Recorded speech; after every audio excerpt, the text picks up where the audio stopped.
There are plenty of bad, janky, poorly reviewed games out there.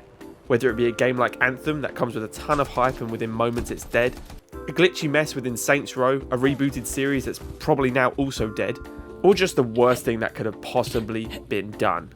Obviously, some are way worse than others. In this video, I'm going to talk about games that were poorly reviewed and rated by not only the community but reviewers, but I really loved. In at number 5 is Terminator Resistance. Resistance is a video game based on James Cameron's Terminator series released in November 2019. Now the story takes place 30 years after Judgment Day in a post-apocalyptic LA as you play as Jacob Rivers, a new soldier in the Resistance led by John Connor. Now the PS4 version was really poorly received upon release, but with the PS5 enhanced version it got a tad better. Maybe as you got the DLC Infiltrator mode where you can actually play as Arnie's Terminator, the T-800. The story's a little bland, but the reason I love this game, and I think it has a great fan base, is due to the fact that they went back to the Cameron-era Terminators and actually allowed you to fight the T-800s with the plasma guns. You get other guns as well, like normal repeater carbines, or you get machine guns, even Uzis, pistols, whatever, but they don't really do any damage until you get further in the game and get the plasma stuff. So I personally don't see where the hate comes from in this game. The post-apocalyptic kind of style of LA is quite well done in my opinion. The T-800s are quite intimidating, especially when you don't have a plasma gun. They will munch you up. So for me, I really enjoyed it. I think it deserves a lot more credit. I wouldn't say it's an amazing game, but I don't see where the hate comes from. So in at number 4 is the Callisto Protocol. So this is for sure a controversial one. Callisto can't be helped in being compared to Dead Space, and I think that might be where a lot of the negativity comes from. Upon release, it did have extremely bad jank on the Xbox and PC version, frame rate stutters, general performance issues. The PS5 didn't have those issues, so I didn't really experience that, but I saw it online and it did look bad. The combat is probably the only complaint I personally have about the game due to it being one enemy specific. For example, if you have 2 or more enemies in front of you, you'd get hit 90% of the time. The way the dodge mechanics would work was way too simple. Move the analog stick left or right, and that's it. So if there was a ranged attacker and you were locked onto a melee, you'd probably get hit because the camera would pan to the melee attacker and you can't see the ranged one. It was a really aggravating thing, but that's all I can really think of from a personal point of view. But other than that, graphics, unreal in my opinion. Casting, brilliant. Amazing story. Short story, but brilliant. Does it live up to a full price game? No, not upon release. Now, probably yeah. As a game and a one playthrough game, it's not Dead Space, and that's what I think people have to get their head around. This is not Dead Space, it's its own thing, and I will die on this hill defending the game as I loved it. Every death scene, every death animation, to the final boss fight. And come on, it has Sam Witwer, who makes every game better. Not only games, but life better. So number 3 is Avengers Assemble. Now, like most people, we're fans of the movies. This game on release, with the demo shown on screen, looked tremendous. When we all got hold of the game, it was a little rinse and repeat, but was that such a bad thing? Essentially doing dungeons in a group of friends playing as Marvel superheroes, and good gameplay as well, in my opinion.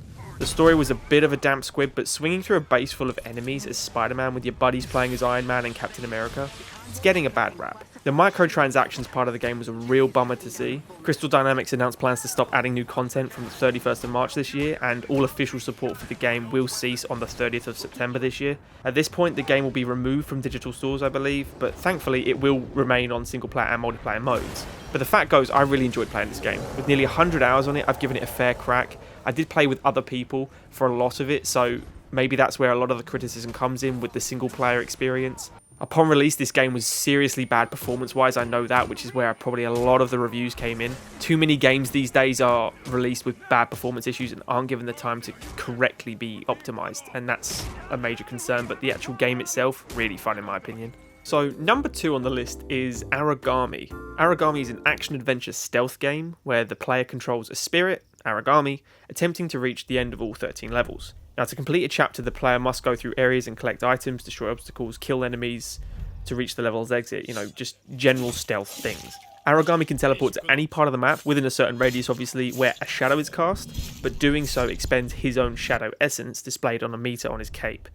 Up to 3 players co-op. I played with JC on the channel during our playthrough, so we played just 2, and it made the game so damn fun.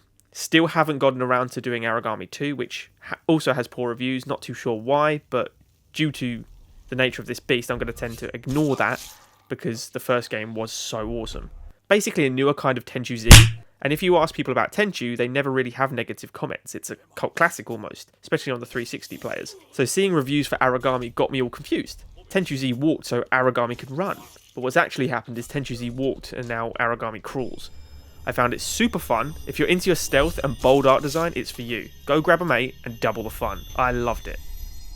So at number 1, we have The Order 1886. It is a third-person action-adventure shooter developed exclusively for PlayStation 4 by Ready at Dawn in collaboration with Santa Monica Studio.